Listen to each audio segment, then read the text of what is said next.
And now children, we will start your chapter number 43 today, artificial intelligence या फिर AI, जिसका आजकल बहुत ज़्यादा इस्तेमाल किया जा रहा है artificial intelligence का।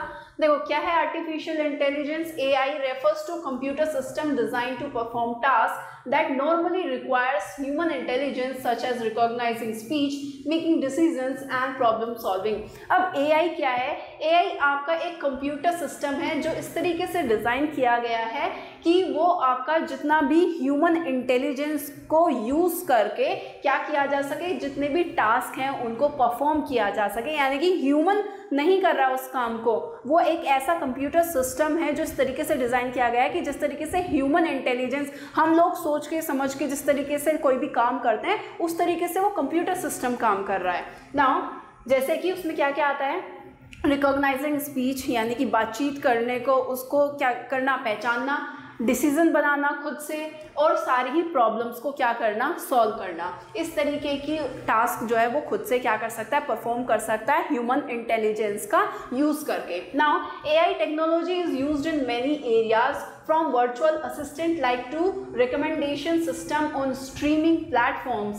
अब आपका ये टेक्नोलॉजी जो है आपकी AI टेक्नोलॉजी वो बहुत सारे एरियाज़ में जो है इस्तेमाल की जा रही है आजकल, जैसे virtual assistant like to recommendation system. जैसे आपका वर्चुअल का मतलब क्या होता है, वर्चुअल का मतलब है कि वो रियलिटी में वहाँ पर मौजूद नहीं है, लेकिन कंप्यूटर के थ्रू या फिर टेक्नोलॉजी के थ्रू माध्यम से जो है वो कोई भी काम वहाँ पर कर रही है। जैसे AI है, AI क्या है, वो वर्चुअल है। वर्चुअल क्या मतलब वास्तव में ऐसा कोई चीज़ नहीं है कि वो जो दिमाग ह्यूमन इंटेलिजेंस का इस्तेमाल करके टास्क परफॉर्म कर रहा है, खुद से चीज़ों को समझ रहा है, खुद से उसको सॉल्यूशन दे रहा है, इस तरीके से वो एक्चुअल में नहीं है, लेकिन फिर भी वो क्या कर रहा है, कंप्यूटर के थ्रू, कंप्यूटर सिस्टम के थ्रू वो क्या कर रहा है, वो टास्क जो है वो परफॉर्म कर रहा है। तो इसी तरीके की वो रिकमेंडेशन दे सकता है। जैसे आपके स्ट्रीमिंग प्लेटफॉर्म्स हो गए, जैसे आपका नेटफ्लिक्स वगैरह हो गया, यूट्यूब्स वगैरह हो गए, इस तरीके के। Read the given questions and tick the correct option. आपको ऐसे ही कुछ क्वेश्चंस गिवन है AI से रिलेटेड, उनको पढ़ना है और सही ऑप्शन पे जो है टिक लगाना है। फर्स्ट है, what does AI stand for? AI की जो है फुल फॉर्म क्या है? सो AI आर्टिफिशियल इंटेलिजेंस, तो उसका फुल फॉर्म है AI आर्टिफिशियल इंटेलिजेंस, बी आपका करेक्ट ऑप्शन है। Second is which of the following is the common use of AI? AI का जो है कॉमन यूज क्या है, क्या इस्तेमाल है उसका? प्रिडिक्टिंग वेदर पैटर्न्स, आपका जो है वेदर, मौसम का जितना भी हालचाल है, जो भी पैटर्न्स है उसको क्या करना, प्रिडिक्ट करना, एक तरीके से उसको पहले से ही बता देना एक तरीके से। Third is which of these is an example of an AI powered virtual assistant? कौन सा ऐसा, इनमें से कौन सा ऐसा काम है जो आपका AI पावर्ड वर्चुअल असिस्टेंट है? वर्चुअल असिस्टेंट मतलब जो कि वहाँ पर है, मौजूद है, रियलिटी में मौजूद नहीं है, लेकिन फिर भी आपका कंप्यूटर सिस्टम से या टेक्नोलॉजी के थ्रू वो क्या कर रहा है, वो टास्क परफॉर्म कर रहा है। तो आपने आजकल देखा होगा फ़ोन में अलेक्सा या फिर सीरी वगैरह होती हैं कि आप उनको क्या करते हैं, कोई भी चीज़ बोलते हैं, वो अपने आप क्या कर देती है, टास्क को जो है वो परफॉर्म कर देती है, राइट। तो ये आपका AI पावर्ड वर्चुअल असिस्टेंट है। असिस्टेंट क्या है, मतलब आप उसको, अब वो आपको असिस्ट कर रहा है ना, कि आप उससे कुछ भी पूछोगे वो आपको कोई भी जो है सॉल्यूशन देगा, राइट। तो ये आपका सीरी। नाउ फोर्थ है, what is the key feature of AI? AI का जो है की फीचर क्या है? It can learn and make decision based on data. जो भी डेटा उसको गिवन है उससे वो लर्न कर सकता है और कोई भी डिसीजन क्या कर सकता है, खुद से ले सकता है। तो ये उसका बेसिक फीचर है AI का। Now fifth is which technology allows AI system to understand and process human language? वो आपसे कह रहा है कि AI का कौन सी टेक्नोलॉजी है जो AI सिस्टम को अलाउ करती है ह्यूमन लैंग्वेज को समझने में। तो नेचुरल लैंग्वेज प्रोसेसिंग आपकी टेक्नोलॉजी है जो आपकी AI को ह्यूमन लैंग्वेज को समझने में हेल्प करती है। Sixth is which of the following task can AI perform?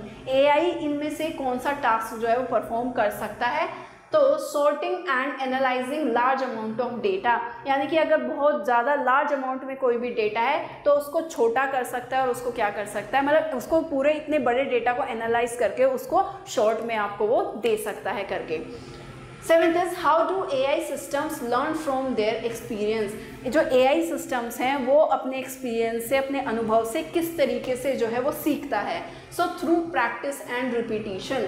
आपका प्रैक्टिस करके और जो है अपने आप को बार बार रिपीट करके वो क्या कर सकता है, वो अपने एक्सपीरियंस से चीज़ों को क्या कर सकता है, सीख सकता है, लर्न कर सकता है। Now at is which field benefits from AI is diagnosing medical condition, यानी कि AI का हम किस तरीके से बेनिफिट ले सकते हैं मेडिकल कंडीशंस को जो है डायग्नोस करने में, कि अगर आपकी कोई भी मेडिकल अगर आपका कंडीशन है, कोई भी इलनेस है, तो उसको किस तरीके से डायग्नोस किया जा सकता है with the help of AI।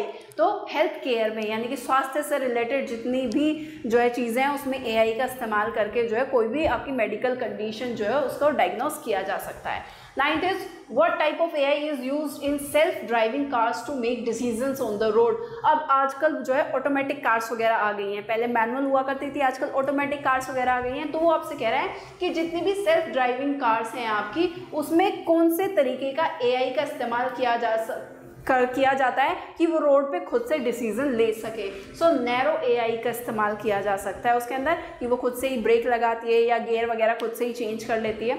Now the last one is which of the following is not a typical application of AI। इसमें से कौन सा AI की एप्लीकेशन नहीं है, AI का कौन सा इसमें से काम नहीं है। सो वॉकिंग अ डॉग, किसी भी डॉग को जो है क्या कराना, वॉक कराना, वो AI का काम नहीं है, राइट।